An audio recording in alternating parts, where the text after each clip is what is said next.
Tube Tamil cinema news. Nayanthara மனதில் விருது ஆசையை வளர்த்துவிட்ட அனாமிகா படக்குழு. இந்தியில் வித்யா பாலன் நடித்த படம் கஹானி. நிறைமாத கர்ப்பிணி ஒருவர் காணாமல் போன கணவரை தேடிச் செல்லும் வேடம். தனக்கே உரிய பாணியில் இயல்பாக நடித்த வித்யா பாலனுக்கு பல விருதுகள் கிடைத்தது. அதனால் அதே படத்தை தமிழ் தெலுங்கில் அனாமிகா என்ற பெயரில் ரீமேக் செய்ய முற்பட்ட போது சிறப்பாக நடிக்கக்கூடிய நடிகைதான் இந்த கதைக்கு செட் ஆகும் என்று ஏராளமான நடிகைகளை பரிசீலனை செய்து கடைசியாக நயன்தாராவை தேர்வு செய்தனர்.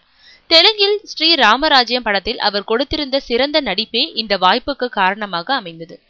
அதுவும் இதுவரை தான் நடிக்காத டைட்டில் வேடம் என்பதால் உடனே ஓகே சொல்லி அந்த படத்திற்கு கேட்ட நேரத்தில் கால்ஷீட் கொடுத்து நடித்தார் நயன்தாரா. குறிப்பாக கஹானியில் வித்யா பாலன் நடித்ததை விடவும் சூப்பர் பெர்ஃபார்மன்ஸ் கொடுத்திருக்கிறாராம் நயன்தாரா.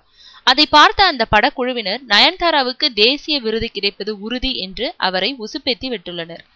அதனால் ஆரம்பத்தில் சாதாரண மனநிலையுடன் நடித்த நயன்தாரா இப்போது தேசிய விருது கனவுகளில் நீந்திக் கொண்டிருக்கிறாராம். அதோடு தற்போது விருது கமிட்டியில் உறுப்பினராகியிருக்கும் வித்யா பாலனின் தொடர்பு எல்லைக்குள் இருக்கிறாராம் நயன்.